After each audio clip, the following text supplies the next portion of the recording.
My friend's mom just told me the craziest story I have ever heard. Catherine is my friend's mom, and she has a cousin named Amy. They grew up together. They're still good friends. They're not super tight, but they're friends. About 10 years ago, Catherine went to Amy's daughter's wedding. Amy's daughter's named Josephine. She had this big, beautiful wedding in Mexico with her husband. It was great. And they're still married to this day, and they have a son together. So that's kind of the backstory. Now, present day, Catherine, my friend's mom, wants to move out of the city. So she's going to a bunch of open houses, and she's at one a few months ago, and she sees this guy, and she's like, why do I know him? Like, John, do you golf with that guy? Like, why do we know him? And John's like, we don't know him. And she's like, I swear to God, I know that guy. And he's like, we don't know him. And she's like, I'm going to go up to him. John's like, please don't do this. She's like, I'm going to go up to him. I don't know why I know him, but I know him. So she walks over and she's like, hi, I'm so sorry. I don't know why, but I feel like I know you. Like, do you know me? And he's like, no. And he's pretty friendly. He's like, no, I don't think I know you. And she's like, are you sure? Like, I don't know why, but I feel like I recognize you. And he's like, yeah, no, I don't know. I don't think I know you. And she's like, oh, okay. Well, like, maybe we just shop at the same grocery store. Anyways, bye. So she turns around. She's walking away. As she's walking away, she's like, wait, that's Josephine's hut. So she turns around. She's like, oh my God, wait, I think I went to your wedding. And he's like, you went to my wedding? And she's like, yeah, you're married to Josephine. And his face like drops. He's like, no, I'm not married to like a Josephine. I don't know what you're talking about. And she's like, oh God, okay, sorry. And then this woman that's clearly with him comes around the corner at this open house with two young kids. And she comes around the corner and she's like, yeah, I don't know. Like, did you see the bathroom upstairs? I didn't really love it. And she's kind of interjecting this conversation happening with Catherine and this guy. And the guy's like, yeah, we gotta go. Anyways, like, all the best. Bye now. And the West's like, I'm not really ready to leave. And he's like, no, we gotta go. And so Catherine's like, what the? She goes over to the window as they're leaving and she takes a picture of the car that they're getting into. And the husband's like, for God's sakes, you're making a scene. Like, what are you doing? And she's like, I'm sorry, I have to. So they get in the car and Catherine's like, you do not understand what just happened. I'm pretty sure I just saw Amy's daughter's husband in that open house. Haven't seen him in 10 years, but I'm almost positive that's my niece's husband. And my friend's dad, like, you're insane. Don't do this. Like, drop it. I don't recognize that guy at all. I don't remember him from the wedding. That was not him. And she's like, I swear to God it was. And he's like, drop it. She's like, I can't. I have to talk to Amy about this. He's like, for God's sakes, if you're going to do this and be a psycho, then don't come in hot and just be like, oh my God, I saw you're with another family. You have to be more strategic about this.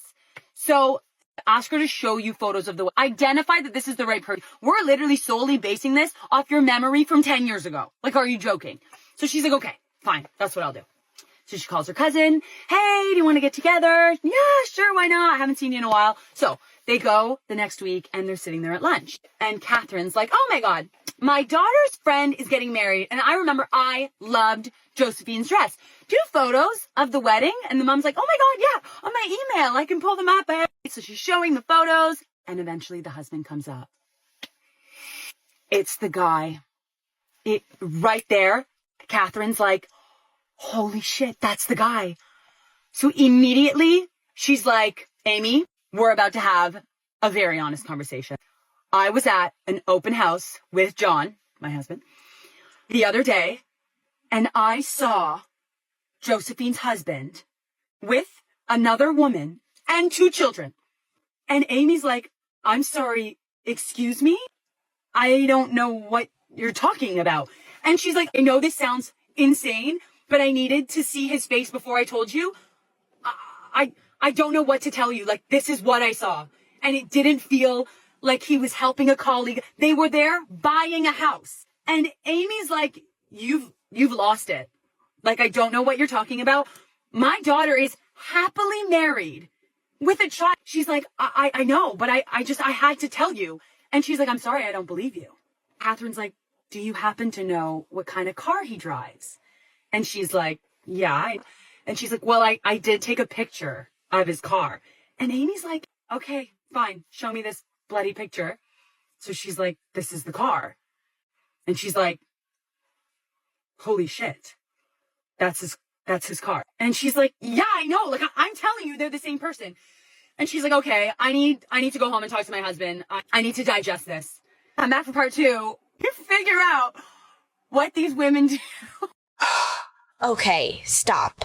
The sheer audacity of this man to go house hunting with his second family in the same city where his first family's relatives live.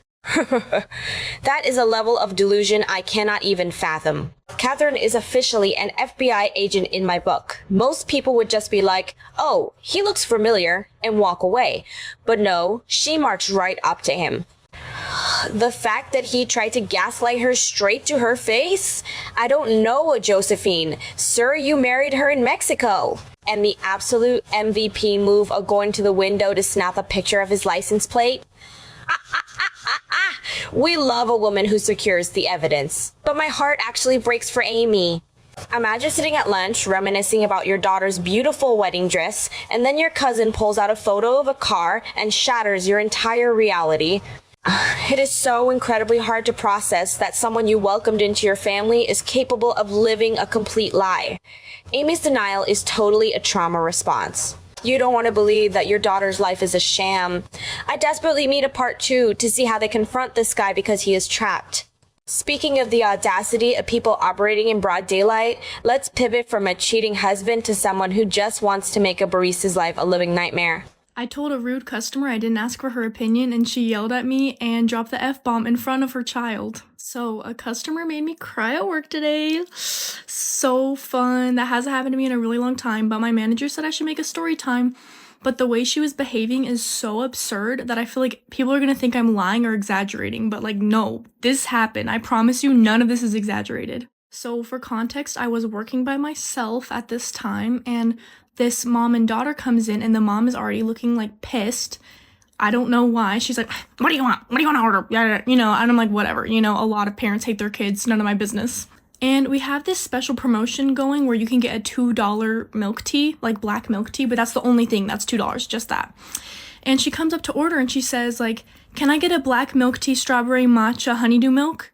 And I'm like, oh, I'm putting it. I'm like, you want a black milk tea, a strawberry matcha, and a honeydew milk? She's like, no, that's not 3 drinks, that's 1 drink. I'm trying to get her to clarify. I'm like, those are separate drinks. Like, the honeydew milk has no tea in it. The strawberry matcha is a matcha milk tea, and the black milk tea has black tea in it. And she's like, okay, well, I want the black milk tea made with the honeydew milk. And I was like, so that's not on our menu, but I can try and make it for you. I just can't guarantee it'll taste how you want it to because I'll have to improvise the recipe. I forgot to add this, so I'm editing it in. When she was trying to order, she was really confused by the menu, and she was like, is this your only menu? Looking at the menu in front of her, which is a very big menu. And I was like, yeah, unless you want to do a custom smoothie, like, this is our menu.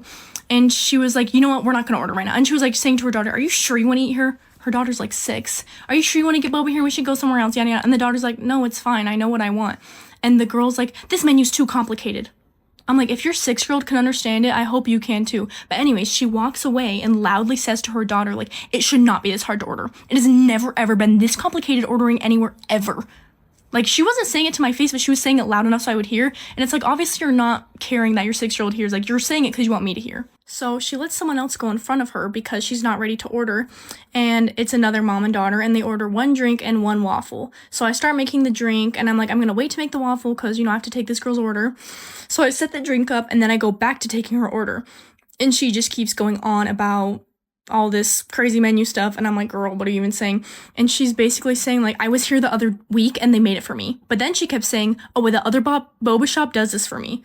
And I'm like, were you here or were you at a different boba shop? Because my manager did not recognize her at all. And she's like, why would I get a plain honeydew milk with no black tea in it? That's disgusting. We wouldn't order that. Like, trust me, I didn't order that. They put black tea in it. And I was like, okay, I can do that for you. I'm just saying it might not taste the same. And she's like, whatever. And then I don't even know what she was talking about with the strawberry matcha, because she was like, can I get, like, what's in the mango matcha?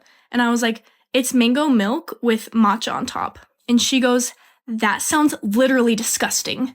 And I was like, I didn't even know what to say. I'm like looking at the daughter like, girl, what do I do? Because the daughter's like 6. She says, that sounds literally disgusting, but fine, I'll get it. Like, you're going to think I'm exaggerating, but that is exactly what she said. And I said, oh, if you're not a fan of the mango, like the strawberry matcha is a lot more popular. And she was like, no, I'll just get the mango matcha. I'm like, okay. I ring it up. She's like, I want mango milk in it. And I'm like, okay. And then she reads over her order and she's like, you forgot to add the mango milk. And I was like, oh, it already comes with mango milk. That's what makes it mango matcha. Mind you, I already told her there's mango milk in it. And she's like trying to add it on. I'm like, oh, you don't need to add it. I'm being super nice. I'm like, okay, do you want to add anything else? And she's like, I want to add the pot stickers. I'm like, okay, perfect. And then I'm like, your total will be like $20 basically. And she's like, oh. She rolls her eyes, pulls her card aggressive. She's like, oh my gosh. I'm like, you ordered this. What do you expect? Like, I'm not making you order any of this. So I'm pretty sure she was honestly just trying to get the $2 promotion for drinks that don't apply, because she was saying black milk tea with honeydew milk, black milk tea with strawberry matcha. Like, she just was saying black tea in front of it to try to make me give her the $2 deal, but it obviously doesn't work like that. So then I go to make the other customer's order. I put their drink up and I had to go finish making their bubble waffle. And I'm cooking the waffle and I walk back out where you can pick up your drinks and stuff, and the drink is sitting there, and the girl she didn't order this is someone else's drink. She goes, why haven't you told those customers their drink is ready? And I was like, oh, it's actually because their order isn't fully complete. Their bubble waffle is still cooking. And she was like, their drink has just been sitting there and they're so uncomfortable waiting. They're waiting for their drink and you haven't called it out. And I was like, well, unfortunately, the policy is to not call out the order until all of it is done. I don't make the policy. I'm just following the rules. And she's like pissed. Mind you, the other customer, not mad, doesn't mind, they don't care. Like, only she's mad about someone else's order, but I'm still being nice about it. So then I make their drinks, I'm putting them on the counter, and I already know she's gonna hate it because she's like, mango matcha, that's disgusting. I feel like she ordered something she would hate on purpose just to be extra mad, but their pot stickers are still cooking. And they try the drinks, I walk away, I'm literally in the back texting my manager, like, this customer is bullying me, like, what do I do? This was before it even got, like, really bad, and I already was, like, messaging her. So I go to walk back out, and she literally waits till I'm there instead of just saying it earlier. Like, she waits till I walk up to say to her daughter, like, I mean, it's edible. Like, I'll drink it, but it's not really good. Like, it's a drink. That's all I'll say about it. I was like, why are you saying this to your 6-year-old? She don't gaff at all. I can see she's getting antsy waiting for her pot stickers, but it's like, I don't choose the cook time. That's how long it takes to cook them. I bring them to her. She's holding her receipt, and she's like, so do you have a manager here? And I'm like, nope, I'm working all alone. And she's like, well, what's your manager's name? I need to get in contact. And I was like, I told her the name, and I was like, can I help you with anything? Do you need me to remake a drink? Because I already knew she hated her drink. And she was like, I am not okay with the way you've been treating us. It is so disrespectful, so rude, so unprofessional. And I was like, if you know me, you know I have on point customer service. I was being so nice the whole time. Any of my other coworkers would have crashed out at her way sooner. She said, when I was trying to order my drink, instead of taking my order like a professional, you were giving me opinions I didn't ask for. And then she was like, I told you I wanted the black milk tea with honeydew milk, and you said you wouldn't want me to get it because you don't know if the recipe will be the same. I was like, I didn't say you couldn't get it. I just said it might taste different. That's all I told you. That's not my opinion. That's a fact. Fact is, it will taste different because this is not on the menu. And I was still being like, I'm being a little bit ruder saying this than I was to her. I was being super nice, super because whatever, customer service. And then she was like, you had the nerve to tell me there's already mango milk in my matcha, which is so rude. Like, I didn't ask for you to tell me that. Mind you, she asked what was in it. I told her. She ordered it, tried to add something that's already in it, and I told her it's already in it. And I was very nice about it.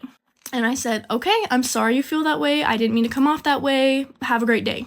But then she's still just egging it on, like, keeps adding stuff to it. And I just keep saying, oh, I'm sorry, have a great day, like, trying to make her leave. And then she's like, no, you've been so rude, so disrespectful, yada, yada. And I didn't ask for any of your opinions. Like, I wasn't giving her opinions. I was just helping her understand the menu. And she was like, I never asked for your opinion. You're giving me these opinions. And I said, well, unfortunately, ma'am, I didn't ask for your opinion either right now, and you're still giving it to me. I was literally, mind you, I was like shaking. I was sweating. I could barely speak. I'm a very anxious person, and I was about to burst out in tears. I was like, I'm shaking just thinking about it. It was so bad. I was trying so hard to keep my cool. But then she loses her shit. After I said that to her, she said, like, this is so inappropriate. You are so fucking rude. Yada. I'm calling your manager. I'm like, go ahead. Like, you go. Oh, yeah, you can call them. It's okay. I'm sorry you had a bad experience. I've never had a customer have a bad experience with me. This is just you. And she was saying, like, those other customers were so uncomfortable by the way you didn't call it their drink when they didn't care. I'm like, no one's had a bad experience with me. And she's, like, yelling at me, swearing at me in front of her daughter. And then I'm trying to make her leave. I keep saying like, okay, have a good day.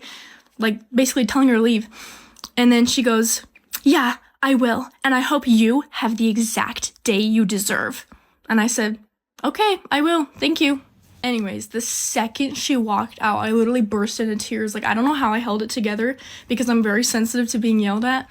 And my manager came like right after. I was like, my manager was like, I wish she stayed a few minutes longer because I would have yelled at her and kicked her out, basically. Like, anyways, this was literally just a few hours ago. I'm fine now, but I literally was crying for like 15 minutes at work and I was on the verge of a panic attack. And long story short, if you're a 40-year-old woman, find better things to do instead of yelling at a barista. Also, she told me, I've been in the food industry my entire life and this is not a professional way to act. I was like, girl, that's not the flex you think it is. You're pushing 40, 50 and you still work at McDonald's or something. I don't know what to tell you. That's your own problem.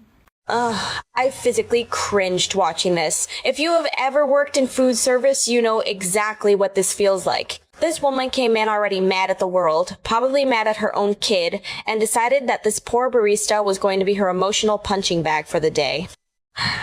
Trying to cheat the system by calling everything a black milk tea just to get a $2 promotion is embarrassing behavior. And then getting mad when the barista calmly explains what is actually in the drink? I didn't ask for your opinion.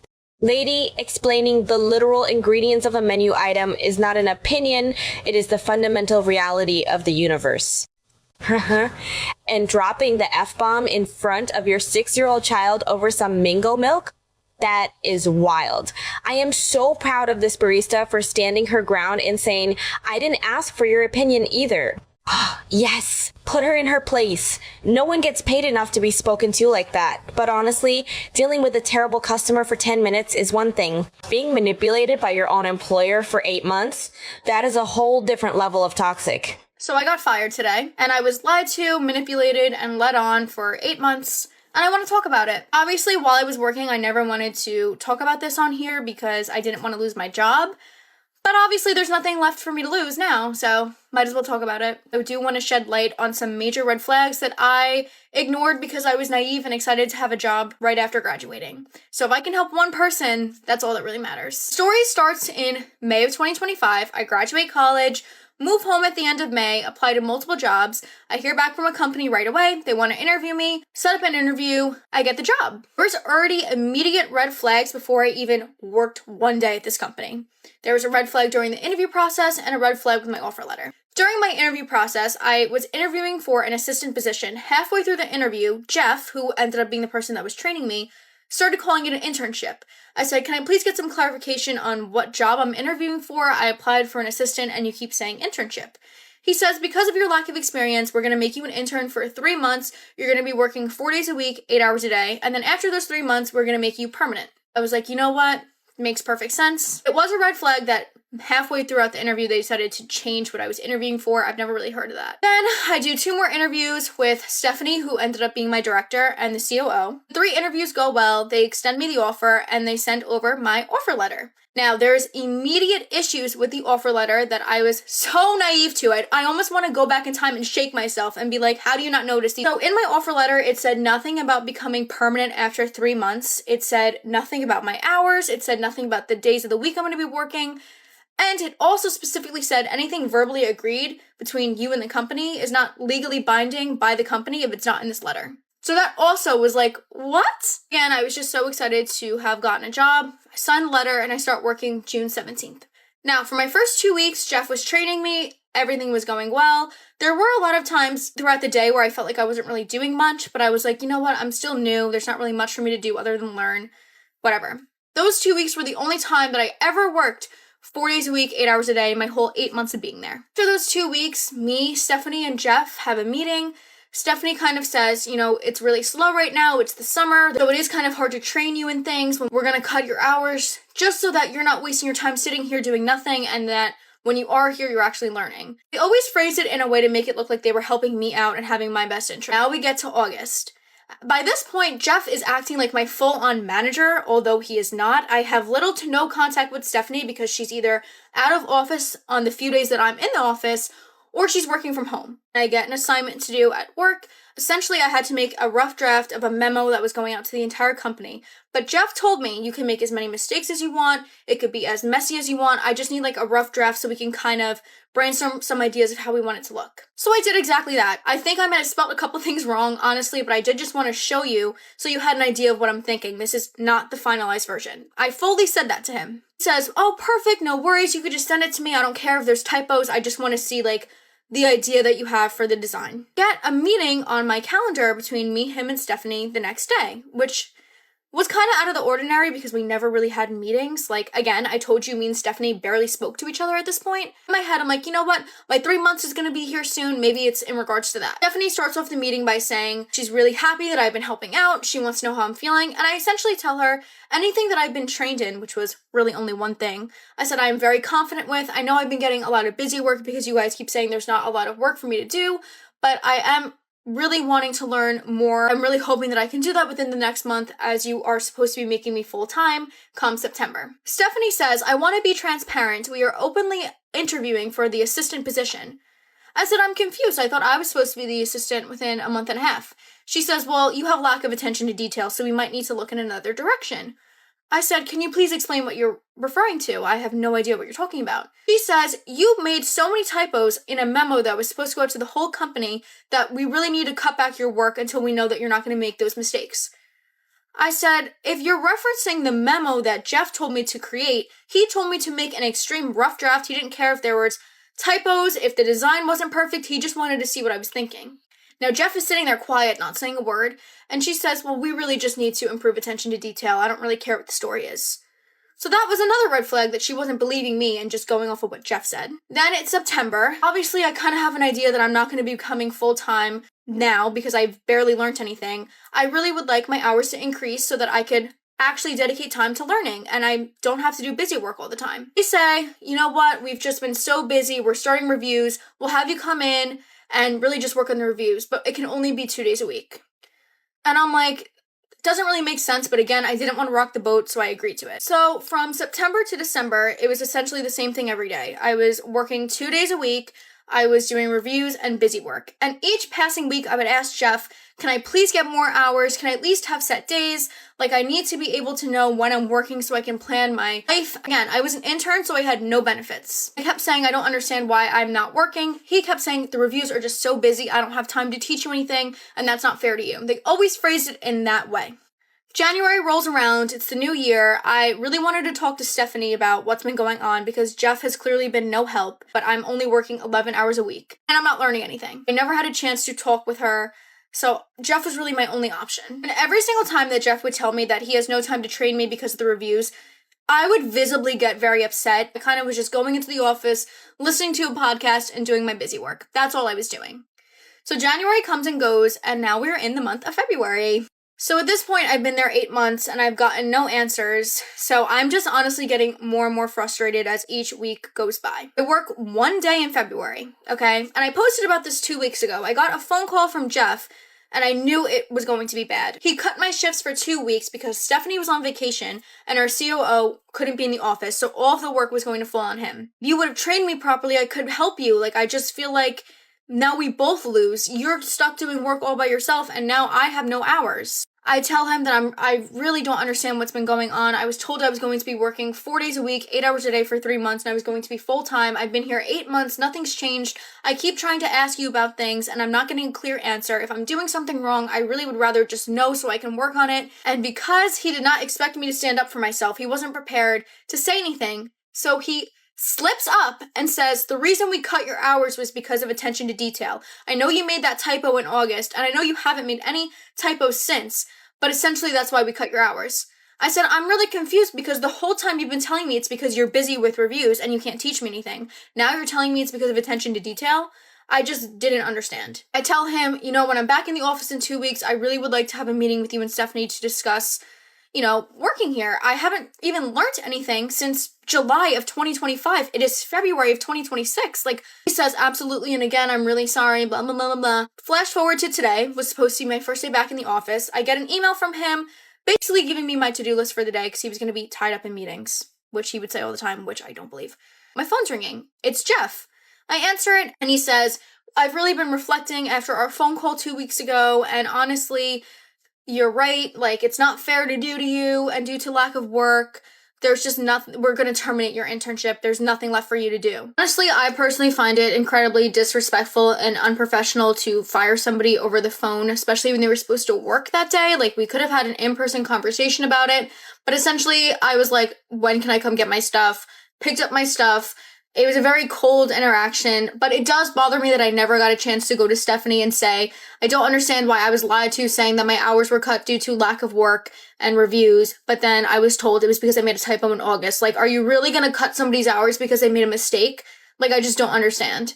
In hindsight, it was for the better. I wasn't really learning anything, wasn't making good money. Obviously, it sucks now that I'm making no money, but there's always going to be another job, hopefully. But again, I did just want to make this video to shed some light on my experience and hopefully prevent other people that are recently graduated or are going to recently graduate from being in my position. This is exactly why Gen Z and young millennials have zero corporate loyalty anymore. This company completely weaponized her excitement of being a fresh graduate, changing an assistant role to an internship halfway through the interview. Shh, massive red flag. That is literally bait and switch. And Jeff is the ultimate corporate coward. He strung her along, gave her busy work, blamed her lack of hours on a supposed typo from a rough draft that he specifically told her didn't need to be perfect. They never had any intention of hiring her full-time. They just wanted cheap, exploitable labor for the summer. And firing her over the phone on the day she was supposed to come back to the office? That is unprofessional garbage. It hurts right now, but honestly, she dodged a massive bullet. You do not want to build a career under people who lie to your face. Unfortunately, getting scammed by a company is just one type of danger. What happens when the danger actually tracks down your phone number? You guys are in for a treat with this story time. I'm sitting in the drive-thru and I'm probably going to be here for like 5 to 7 business days, so let's get into it. Okay, so a little backstory. I coach gymnastics, and on our Facebook page, we have a like public babysitting list, and it has my name and my phone number. No big deal. It's very like niche, like not everyone in the world is going to see it. It's pretty much like just the people who go to the gym, the parents will see it. Nobody's really going to be searching that out, right? So yesterday, I get a call from a no-caller ID, and I don't get a lot of phone calls, so I'm like, okay, I pick it up. It's a man. He goes, hi, is this Ariana? I say yes. He asks if I'm still looking for a babysitting job. I say, absolutely. And then he asked, like, what my experience was. I told him however many years I've coached and however many years I babysat, whatever, yada, yada. Very well versed in the area of children. Then he asked if I had any experience with special needs kids, and I said I've not really babysat any besides like ADHD, but I have special needs kids at work all the time of all like different types. And this is just gradually going to get worse, and you're going to be like, oh my God, Ari, you're so stupid. But bear with me, okay? And he's like, I have a son, he's 8, and he has Tourette's. What do you know about that? So I told him, like, I have the basic knowledge of what it is, of like tics can be physical, can be verbal, can be something as tiny as like an eye movement. But I've never like dealt with it in person. He asked for my name, and he started to like spell out the beginning of my last name, which I know for a fact that my first name is on the list. Obviously, I don't know about my last name, but he started to spell out the beginning of it. So obviously he like already kind of knew it. I finished spelling it out, and then he was like, oh, where do you work again? And I told him, which the only place that my name and my phone number is public is my gym's Facebook page. So he had to have gotten it from there. And a bunch of the other girls at work ended up getting a no caller ID phone number too, but they didn't answer because of what I'm going to tell you next. Anyways, so he was like, this is kind of embarrassing, but one of my son's tics is like touching himself. And over the course of this phone call, like his voice just got lower and lower. I literally had my phone on like full speaker, and I was holding it up to my ear because I couldn't hear him. Like, if I would be able to handle that. And I was like, well, can you give me an example of like when that might occur, or like how that all happens? Like, how serious is this? Because he said his son is 8. I'm a doctor, and like I went on date night. I'm divorced, and our last babysitter like called me while I was out and started freaking out because my son was touching himself, and she was wearing a really low cut top, and she thought that he was touching himself to her, and he kept going on and on about the touching and the low cut top and like wouldn't stop. And I was like, okay. And I just kind of like didn't know. Because obviously this is not like a common situation when you're trying to find a babysitter for your special needs son, like and you kind of open up with that. I'm sure it's not going to be easy. So I was trying to be like nice, because if it's really not that serious, then yeah, I can handle it. I've dealt with special needs kids before.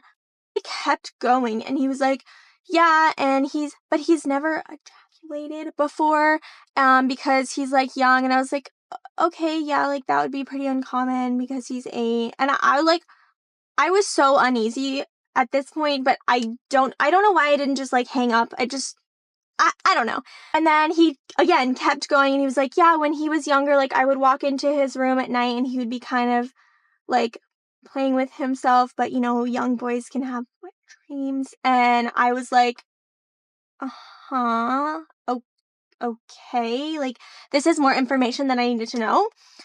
Didn't say anything again because I was kind of just like, and he keeps going and he's like, I think he does it because when he was younger, he walked into my room at night and I was masturbating. And I was like, excuse me, where did you get my name and number again? And he was like, oh, I'll send it to you. And I was like, can you just give me the name? And he's like, oh, well, I got it from a neighbor. I said, can you give me their name? And immediately hangs up. I was sitting in my boyfriend's truck while he was hanging out with his friends because I wanted to work on my knitting. And I went to go tell him and I literally I was shaking and I was trying so hard not to cry. And I started trying to talk, but I couldn't get the words out because I was literally like, I was about to have a panic attack because I was so like violating and I felt disgusting. And he was like, oh, do you want to go talk to me about it in the truck? So I said yes. And so you're getting in the truck and first I tried to call my boss before I went to go tell him. I tried to call my boss and I was like, you need to take my name off this babysitter list. But she didn't answer. So I told her to text me when she could. Back to being in the truck. I was telling my boyfriend, she calls me and she was like, hey, what's going on? And so I told her, you need to take my name off this list. Like, I just got a really disgusting call and I was still like crying. And she was like, oh my God, like what happened? I said, oh, I got a call from a no-caller ID. And she goes, oh my God, Julia, which is another one of my coworkers, just got one too. And I said, don't answer it. Do not answer it. And now I'm like terrified because like I work with children. This is a very like friendly, small like business. And now there's this predator that has our names and phone numbers from this list. And he's called multiple of my other coworkers. And like, it's a no-caller ID, so there's nothing I can do about it. And even if I did call the cops and they were like able to trace the number somehow, and like this literally could be a parent from the gym, like the chances of that are so incredibly unlikely, but it's possible. And that's just really unnerving that we could be in the same room as someone who's clearly a fucking predator. He didn't physically like do anything, so they're probably just going to be like, oh, we'll keep an eye on it. If he calls again, let us know. Which I blocked the like no caller ID thing, so he won't be able to call me again. But that was just like, ew. Ew, ew, ew, ew, ew. And I've never felt more, actually I have. But I've like so disgusting. And I literally was like trying not to throw up telling the story because it was just sickening. I don't know. Men are just absolutely disgusting. And I can't believe that like someone went through that babysitter list just to call us and do that. And maybe from the way that I'm telling the story, like it doesn't sound so extreme, but it was just like, I can't even remember all the details because my brain is like blocking it out. But he just on and on about all things down there and ugh. Anyways, that was my story. Shh. Okay, everybody take a deep breath because this one makes my skin crawl. This is every woman's worst nightmare. You put your name on a completely innocent, localized list to babysit and help out your community, and a predator uses it as a hunting ground. The way this man slowly escalated the conversation, it's a classic grooming tactic. He started with something plausible, a child with special needs, to force her into a position of empathy and politeness. Because as women, we are deeply conditioned to be polite, to not hang up, to be helpful. And he weaponized that to trap her on the phone while he trauma dumped his absolute sickness onto her. The moment he mentioned his own inappropriate habits, my stomach completely dropped. I am so sorry she had to go through that. The fact that he called the other girls from the gym too means this was fully premeditated. This is why you never feel bad about hanging up on a weird vibe. Protect your peace, protect your safety. We definitely need a breather after that heavy reality check. Let's travel back in time to when our biggest problems were just getting in trouble with our parents. So when I was younger, anytime my mom would whoop my ass, I would immediately want to die that day so she could feel bad about whooping me, and she would be crying, talking about I wish I would have never whooped her, now she's dead. So one day I had got a whooping that was well fucking deserved, but she had beat the shit out of me. And she ended up just going to her friend's house like everything was fucking cool, but it indeed was not the fuck cool. So I said, okay, I got something for this bitch. I'm about to act like someone broke into this house and I'm about to pretend to be dead. So I went in the living room and I flipped everything the fuck over to make it look like somebody broke the fuck in. I remember I had snagged the curtains down and every fucking thing. And then I had ransacked through everybody's fucking room and pulled out the drawers and shit, dumped it out like I was going the full 9 yards. And so then I just left the door wide the fuck open, the back door wide the fuck open. And the screen door was already kind of broken anyway, so I just kind of went ahead and finished that off. And I know y'all probably thinking, why not the front door? Because every crime documentary I watched, they always came through the back fucking door. So to me, it made sense. My job, I was only in the 2nd grade at the time, so give me some fucking grace. And when I looked at the time, I knew it was around the time that my mama had to go pick my brother up for football practice anyway, and I knew that was coming immediately back to the house. So I knew I had about 15, 20 minutes to go ahead and get my attire assembled, and that's what the fuck I did. Then I went to the kitchen and got some of that strawberry syrup. I put it in my mouth and gargled it and just let it spill all out. And then I had got some of this cherries we had too because it was a little bit darker, and I did it with that, and it looked exactly like blood, at least in my eyes. And then I remember I got a fucking marker. I got a fucking marker, y'all. I got a fucking marker and drew a line on my stomach, a big ass line, and put syrup on there too, right? So as I hear the car pull up, I go ahead and I just lay down in my fake puddle of blood because I sat there and spilled the cherry sauce and the red strawberry sauce all over the motherfucking carpet and laid face down. Again, I was very dedicated. So y'all, I hear my mama coming in the house, right? And I hear her tell my brother, stay back. And so I hear her on the phone with 911 because she sees the living room and shit is fucked up. And she like, yeah, I think someone broke into my house. My daughter's in here and I'm going to her now. And I hear her do, like her big ass is running down the fucking hallway. So I was trying to stop myself from smiling. I was like, it's time. And she saw me, she like, Trinity! Like, I ain't never heard my mama yell with that much motherfucking panic. And she flipped me over and I started giggling. I'm still childish as fuck. I think everything funny. Like, hearing her cry like that was so motherfucking funny. She said, girl, what the fuck? She said, excuse me, ma'am. Forget that. My daughter is playing the prank, but you may still need to send somebody because I'm about to whoop her motherfucking ass.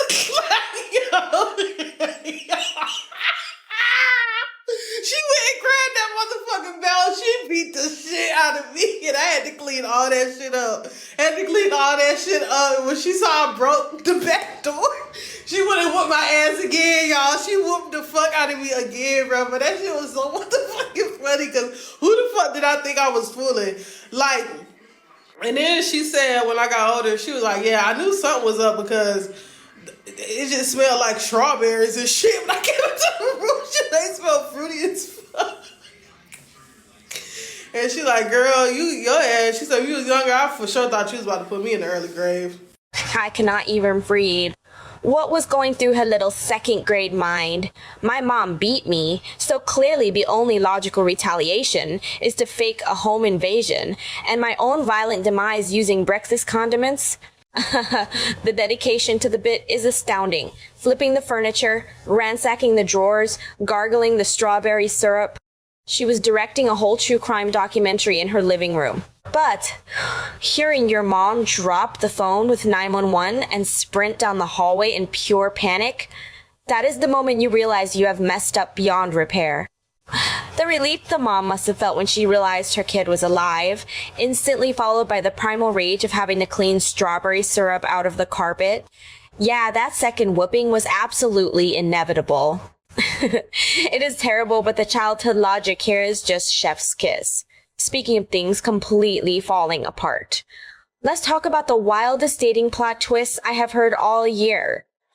I dated a guy with no legs one time, and I didn't know that he didn't have any legs for like the first 3 months of us dating. We dated during the winter, so he was always wearing pants. I met him online. None of his pictures showed that he had no legs. He wasn't in a wheelchair or anything like that. But the way I found out is like after 3 months of dating, I decided to hook up with him. And obviously like he takes his pants off and it's like cut off from like here down, and he has prosthetic legs.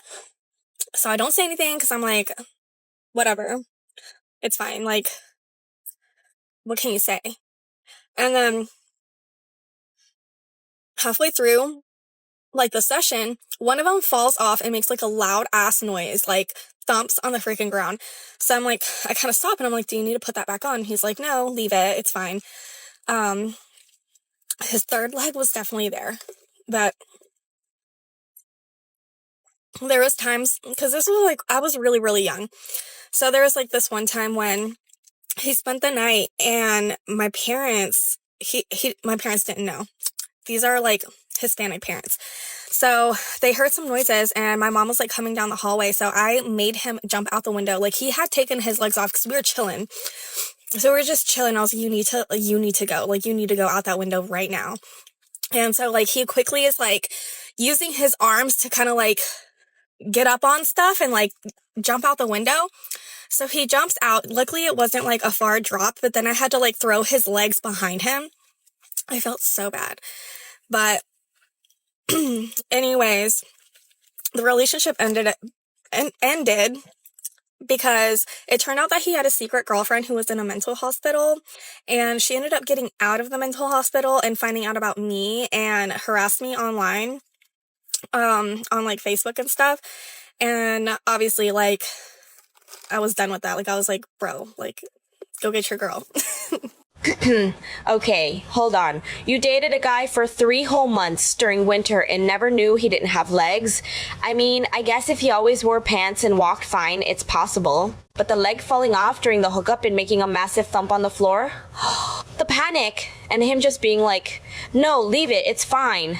Sir, how is that fine? Sir, how is that fine? But the absolute peak of the story is a Hispanic parents coming down the hallway, and she has to make this man escape out the window, using his arms to hoist himself out, and then she has to throw his prosthetic legs out the window after him. I am picturing this in my head, and it is pure cinematic comedy. But of course, the real twist isn't the missing legs. It's the secret girlfriend who broke out of a mental hospital to harass her on Facebook. Dating is literally a survival game at this point. Just throw the whole man and his legs away.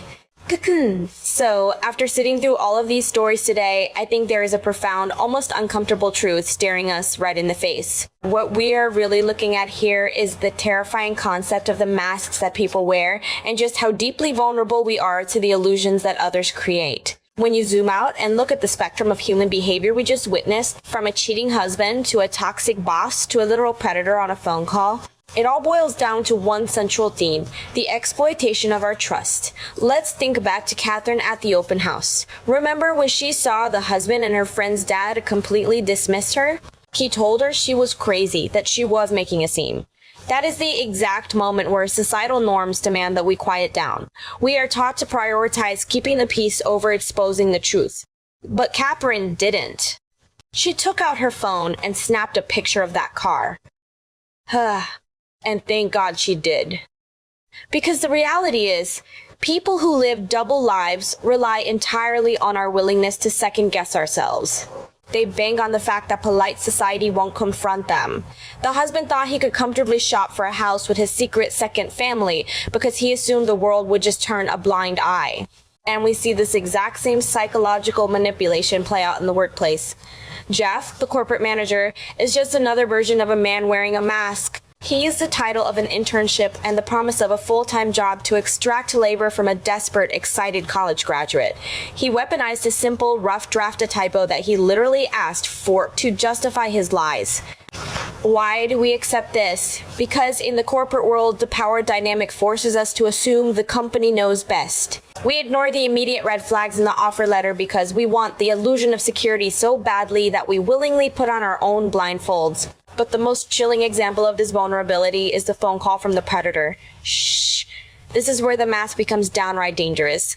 This man used a public babysitting list as a symbol of community trust and childcare as a hunting catalog. He didn't start the call by being outwardly aggressive. He started by playing the role of a concerned father of a special needs child. He played on the creator's empathy. He knew that a young woman coaching gymnastics would be patient, kind, and willing to listen. He used her goodness as a weapon against her. How many times have we stayed on the line, stayed in a conversation, or stayed in a room just because we didn't want to be perceived as rude? Society trains us to give people the benefit of the doubt, even when our gut is screaming at us that something is horribly wrong. So, what happens when we start questioning the script?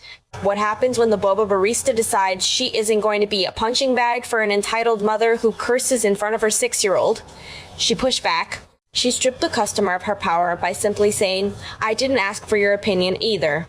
It was a tiny moment of rebellion, but it shatters the illusion that the customer is a god who can abuse service workers without consequence. The ultimate takeaway here, the hard truth we all need to internalize, is that we have to stop giving people the benefit of the doubt when their actions tell a completely different story.